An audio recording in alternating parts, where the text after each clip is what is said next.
Assalamualaikum. Waalaikumsalam, Bu.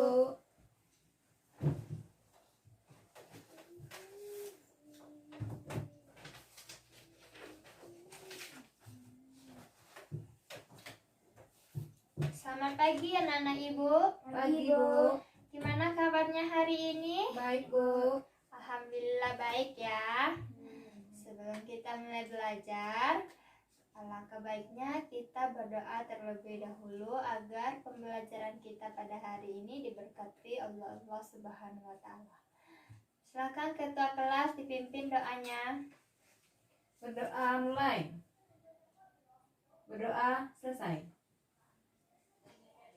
Sebelum Ibu masuk ke pembelajaran, Ibu cek kehadirannya dulu ya. Ya, Bu. Bagi namanya yang terpanggil, silakan angkat tangannya. Kalista Jasya Fiza, Etri Nofrionita. Hadir, Bu. Hadir semuanya? Hadir, Bu. Nggak ada yang sakit pada hari ini? Tidak, Bu. Semuanya sehat? Alhamdulillah, Bu. Udah siap untuk belajar? Sudah, Bu. Silahkan keluarkan bukunya. Dan segala sesuatu yang tidak berhubungan dengan pembelajaran kita pada hari ini, silahkan disimpan dulu ya. Ya, Bu. Nah, ada yang tahu nggak kita belajar apa hari ini? Tidak, Bu. Nggak tahu? Hari ini kita akan belajar tentang sistem reproduksi pada manusia. Belajar apa? Sistem reproduksi pada manusia. Ya, Pak. Sistem reproduksi pada manusia.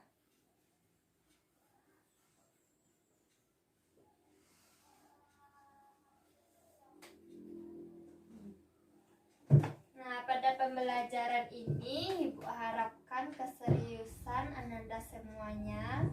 Jangan ada yang berpikir macam-macam. Tujuan kita belajar sistem reproduksi ini agar kita dapat mengetahui apa-apa saja organ reproduksi pada manusia dan bagaimana cara menjaga organ reproduksi kita.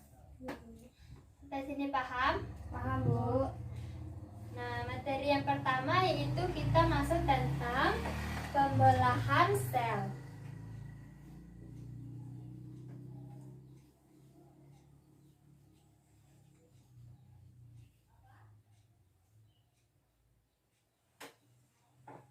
Ada yang tahu apa itu pembelahan sel? Ya, Bu. Ya, Hafiza, apa?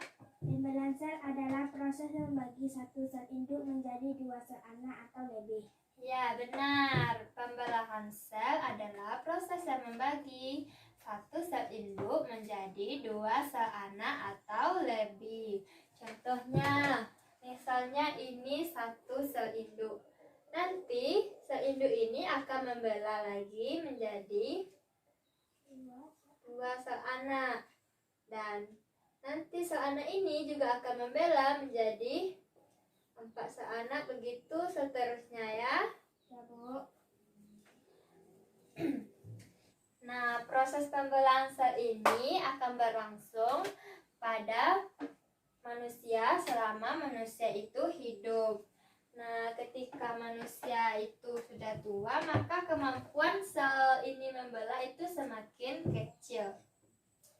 Nah, pembelahan sel ini ada yang tahu nggak apa tujuan sel ini membelah? Tidak, Bu. Ya, Etri, apa? Yang pertama, pertumbuhan. Yang Ya. kedua, perbaikan. Ketiga, reproduksi. Benar sekali. Tujuan sel ini membelah itu yang pertama untuk pertumbuhan. Yang kedua untuk Perbaikan. perbaikan.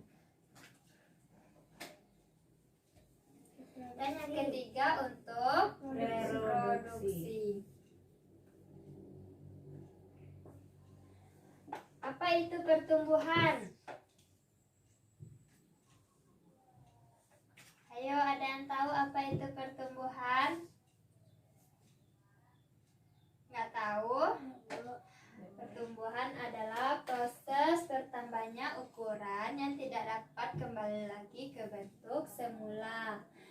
Misalnya apa? Ayo, apa contohnya? Bertambahnya tinggi. Kalau kita bertambahnya tinggi badan kita, nggak mungkin kan kita kembali lagi ke bab tinggi kita semula. Yang kedua, untuk perbaikan. Ada yang tahu apa contohnya? Tidak, Bu. Tidak. Untuk perbaikan misalnya pada luka. Misalnya kita luka kena pisau misalnya kan. Nah, bagian yang luka tersebut tanpa diobati dia akan bisa sembuh sendirinya. Nah, kenapa begitu? Karena adanya sel-sel yang membelah. Yang ketiga itu untuk reproduksi. Apa itu reproduksi? Reproduksi adalah proses perkembangbiakan. Iya, reproduksi adalah proses perkembangbiakan. Pada reproduksi ini terjadi pada sel kelamin wanita dan sel kelamin laki-laki. Sampai di sini paham?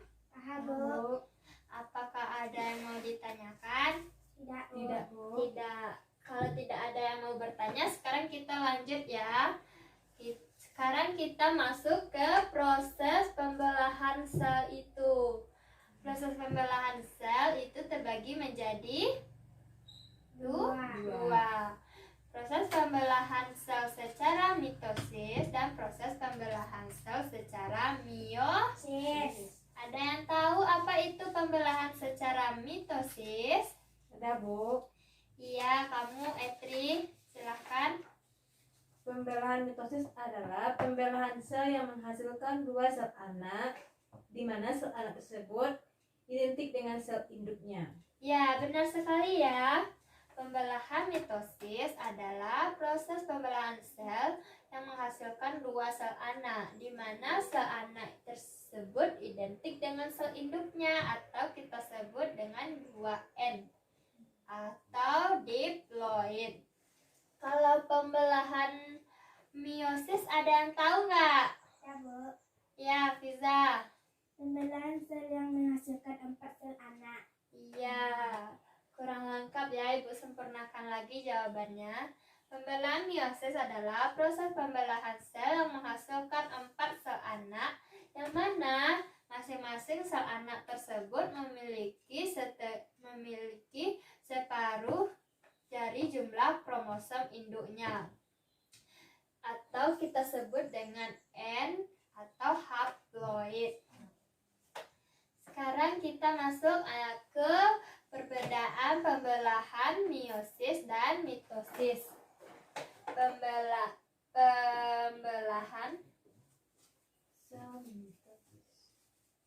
Pembelahan mitosis dan pembelahan meiosis.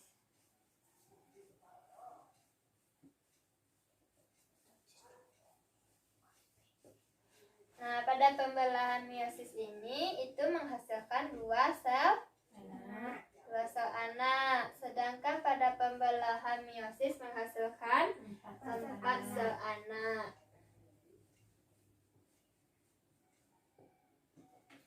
Nah, pembelahan meiosis tadi sel anaknya identik dengan sel induknya.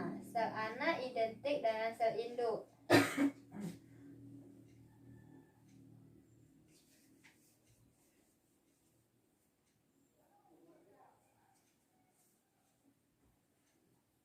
Pada pembelahan meiosis, sel anak itu setengah dari kromosom Sel induknya. Iya, sel anak setengah dari kromosom sel induk. Dari kromosom sel induk.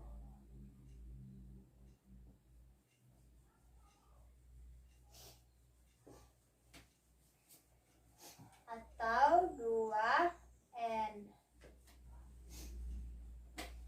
Pada pembelahan meiosis ini terjadi pada sel tubuh, misalnya dalam dalam proses reproduksi, perbaikan dan reproduksi seksual. Proses pertumbuhan contohnya apa tadi? Ya, bertambahnya tinggi. Proses perbaikan apa? Luka. Nah, sedangkan pembelahan meiosis ini itu terjadi pada sel kelamin dalam proses reproduksi seksual. Tadi kan kita telah belajar tentang perbedaan pembelahan sel secara mitosis dan meiosis. Sekarang kita masuk proses pembelahan selnya. Nah, perhatikan gambar yang ada di papan tulis. Gambar apa itu? Pembelahan mitosis. Ya, gambar yang ada di papan tulis ini adalah gambar pembelahan sel secara mitosis. Nah, pada pembelahan sel secara mitosis ini terdiri dari 4 tahapan. Ayo, siapa yang tahu? Ya, Bu. Ya, Eti silahkan. Yang pertama profase, yang kedua metafase, ketiga anafase, yang keempat telofase. Ya, benar sekali ya. Nah, silahkan perhatikan gambar. Pada proses pertama itu ada profase. Pada profase ini yang terjadi yang pertama itu benang-benang kromatin memadat membentuk kromosom. Yang kedua, membran inti mulai rusak menjadi bagian-bagian kecil atau fragmen. Yang ketiga itu sentrosomnya mulai membelah menuju kutub yang berlawanan. Pada tahap metafase itu yang pertama sentrosom. Tadi kan sentrosomnya mulai membelah menuju kutub yang berlawanan. Pada metafase ini sentrosom sudah berada di kutub. Yang kedua itu kromosom yang berjejer pada bidang kromosomnya berjejer pada bidang pembelahan. Pada tahap yang ketiga itu ada anafase. Nah, pada metafase tadi kan kromosomnya sudah berjejer nih pada bidang pembelahan. Pada anafase yang terjadi yaitu kromatin dari setiap pasangan memisah menuju kutub yang berlawanan. Nah, dia memisah nih, ditarik oleh kutubnya masing-masing. Yang keempat yaitu telofase. Pada proses telofase ini yang terjadi itu kromosom mulai meregang nih, udah meregang kromosomnya. Yang kedua, yang pertama itu membran inti mulai bergabung. Nah, tadi kan membran intinya itu memisah nih. Nah, pada telofase itu membran intinya mulai bergabung. Yang kedua itu kromosom mulai meregang. Dan yang ketiga terbentuk cincin pembelahan. Nah, di sini nanti dia akan membelah menjadi 2 bagian. Sampai sini anak-anak ibu paham? Paham, Bu. Apakah ada yang mau ditanyakan? Ada, Bu. Paham ya? Paham, Bu. Nah, selanjutnya kita masuk pada proses pembelahan sel secara meiosis. Pada proses pembelahan meiosis ini itu terdiri dari 8 tahapan ya. Pembelahan mitosis menghasilkan 2 sel anak ya. Kalau pembelahan meiosis ini itu menghasilkan 4 sel anak. Nah, tahapnya itu ada profase 1, metafase 1, telofase 1, anafase 1, telofase 1, dan profase 2, metafase 2, anafase 2, dan telofase 2. Sampai di sini anak-anak ibu paham? Paham, Bu. Paham ya? Apakah ada yang mau bertanya? Tidak, Bu. Tidak. Kalau tidak, ibu yang bertanya lagi ya. Ya, Bu. Tadi kan kita udah belajar tentang proses pembelahan secara mitosis. Ya, Bu. Itu kan terdiri dari 4 tahap tadi ya. Coba Hafiza, sebutkan apa tahap yang pertama? Benang-benang kromatin Bukan. Tahap pertama itu ada profase. Nah, apa yang terjadi pada tahap profase itu? benang-benang kromatin memadat membentuk kromosom. Ya, apa lagi? Membran inti mulai rusak menjadi bagian kecil. Nah, selanjutnya Sentrom membelah kutub. sentrosom membelah menuju kutub yang berlawanan. Benar ya. Tahap yang kedua itu metafase. Ya. Coba Etri sebutkan apa saja yang terjadi pada metafase ini. Yang pertama, sentrosom sudah berada di kutub. Ya, Yang kedua, kromosom berjejer pada bidang pembelahan. benar sekali. Yang selanjutnya itu ada anafase. Iza, apa yang terjadi pada anafase? Kromatit dari setiap pasangan bisa menuju kutub yang berlawanan. Ya, benar. Kromatit dari setiap pasangan bisa menuju kutub yang berlawanan. Yang terakhir itu ada telofase. Coba Etri sebutkan apa yang terjadi pada tahapan telofase ini. Pertama, membran inti mulai bergabung. Ya, Dua, kromosom mulai meregang. Tiga, terbentuk cincin pembelahan. iya benar ya. Itu membran intinya bergabung dan berjejer dan kromosomnya mulai merenggang dan berubah menjadi benang-benang kromatin, terbentuklah cincin pembelahan. Sampai sini paham? Insya Allah paham, Bu. Paham. Sekarang kita masuk pada sistem reproduksi pada laki-laki. Secara umum sistem reproduksi pada laki-laki ini terbagi menjadi dua. Yang pertama sistem reproduksi bagian dalam. Yang kedua ada bagian luar. Bagian luar itu terdiri atas penis dan skrotum.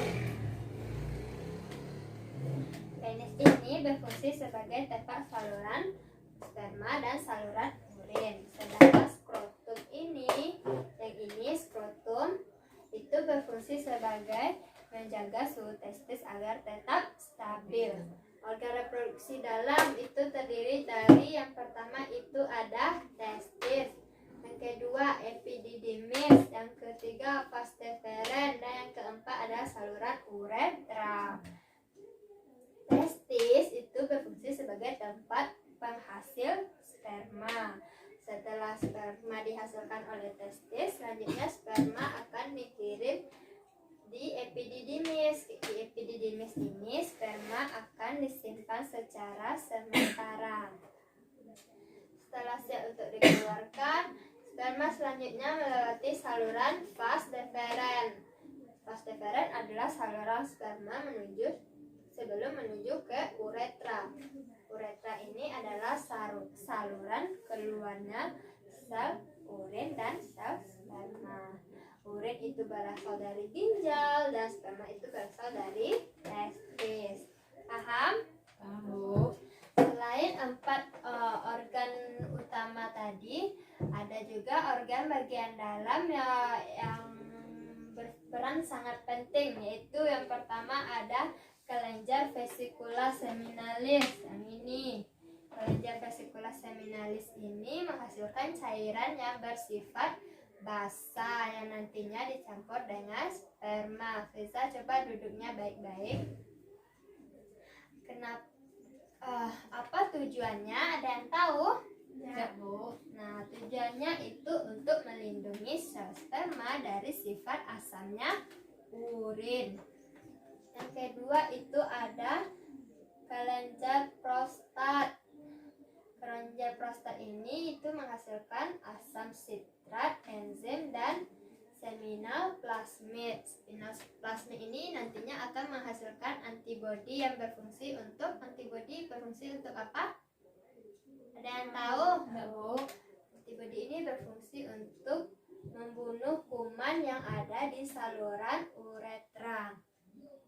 Yang ketiga itu ada kelenjar koper. Kelenjar koper ini itu adalah cairan yang bersifat basah yang berfungsi melindungi sperma dari sifat asam urin yang tersisa di saluran uretra ini tadi. Nah, sampai sini anak-anak ibu paham? Paham, Bu. Apakah ada yang mau ditanyakan? Tidak, Bu. Tidak. Nah, selanjutnya kita akan belajar sistem reproduksi pada wanita. Silahkan perhatikan gambar di depan ya. Kira-kira organnya itu seperti ini. Nah, pada sistem reproduksi wanita ini terbagi menjadi dua. Juga ada organ reproduksi bagian dalam dan organ reproduksi bagian luar. Organ reproduksi bagian luar itu terdiri atas vulva dan labium. Vulva adalah celah terluar dari organ reproduksi wanita. Dan vulva ini berfungsi sebagai tempat mengeluarnya saluran urin dan saluran reproduksi. Dan labium itu adalah bagian yang menutupi vulva. Dan organ reproduksi bagian dalam pada wanita itu terdiri dari ovarium, tuba falopis, uterus, serviks, dan vagina. Nah, ovarium ini itu adalah berfungsi sebagai tempat menghasilkan sel telur. Dan ovarium ini juga menghasilkan hormon estrogen dan progesteron. Nah, yang nantinya akan bekerja sama pada siklus menstruasi ataupun proses kehamilan. Nah, di dalam sel telur itu akan berkembang di dalam folikel. Nantinya sel telur ini akan berkembang di dalam folikel. Selanjutnya itu ada tuba fallopi. Yang ini ya, tuba fallopi. Tuba fallopi ini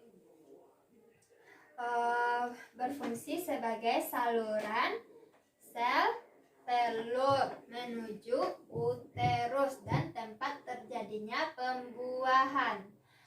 Di tuba fallopi inilah nantinya sel telur akan dibuahi. Yang ketiga itu ada uterus. Uterus atau yang biasa kita sebut dengan rahim itu terdiri dari 3 lapisan. Yang pertama ada perimetrium atau lapisan luar, myometrium atau lapisan tengah, dan endometrium atau lapisan dalam. Di endometrium ini nantinya janin akan tempat menempelnya plasenta janin. Yang keempat itu ada serviks. Serviks ini adalah tempat mengalirnya darah menuju vagina saat menstruasi. Yang terakhir itu ada vagina. Vagina ini adalah saluran darah saat menstruasi dan tempat keluarnya bayi. Kira-kira seperti itu ya fungsinya. Nana ibu paham nggak? Paham ya. Sekarang kita masuk kepada materi yang terakhir tentang penyakit pada sistem reproduksi manusia. Perhatikan gambar yang ada di papan tulis. Yang pertama itu ada sifilis atau raja singa. Penyakit ini adalah penyakit menular seksual yang disebabkan oleh bakteri. Gejala sifilis ini diawali dengan munculnya luka yang tidak terasa, sakit di area kelamin, mulut, atau dubur. Yang kedua itu ada HIV. HIV ini adalah penyakit yang disebabkan disebabkan oleh virus yang dapat merusak sistem kekebalan tubuh kita. Penyakit ini biasanya tanpa sengaja berkembang menjadi AIDS atau gejala AIDS ini termasuk penurunan berat badan, demam, dan berkeringat saat malam, kelelahan atau infeksi. Yang ketiga itu ada herpes simplex genitalis. Penyakit ini adalah penyakit menular seksual yang terjadi pada pria dan wanita yang menyebabkan luka melepuh di area kelamin. Virus ini adalah menyebabkan penyakit virus HSV ini yang menyebabkan penyakit herpes genital atau herpes kelamin. Nah, penyakit ini sering terjadi melalui hubungan seksual dengan orang yang terinfeksi dengan penyakit ini. Yang keempat itu ada keputihan. Keputihan adalah kondisi ketika di mana lendir atau cairan keluar dari vagina. Keputihan merupakan cara alami tubuh untuk menjaga kebersihan dan kelembapan organ kewanitaan kita. Yang kelima itu ada kanker rahim. Yang ini ya, kanker rahim. Kanker rahim atau adalah tumor ganas yang tumbuh di rahim. Kanker rahim paling sering terjadi pada wanita yang telah memasuki masa menopause atau biasanya berusia 50 tahun ke atas. Kanker rahim ini bermula ketika sel-sel sehat di dalam rahim tumbuh tidak terkendali dan membentuk tumor atau benjolan. Nah, pengobatannya biasanya kanker rahim ini dapat diobati dengan cara operasi ya. Sampai sini anak-anak ibu paham? Paham, Bu? Apakah ada yang mau ditanyakan? Tidak, Bu. Tidak. Nah, itulah beberapa penyakit sistem reproduksi. Nah, anak-anak ibu, mengapa kita penting mempelajari ini agar anak-anak ibu nantinya dapat menjaga sistem reproduksi yang dimiliki agar tidak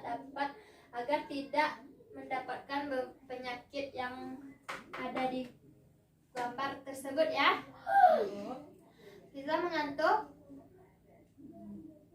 Nah, sampai di sini dulu pembelajaran kita pada hari ini. Kita akhiri dengan mengucapkan alhamdulillahirabbil alamin. Assalamualaikum warahmatullahi wabarakatuh.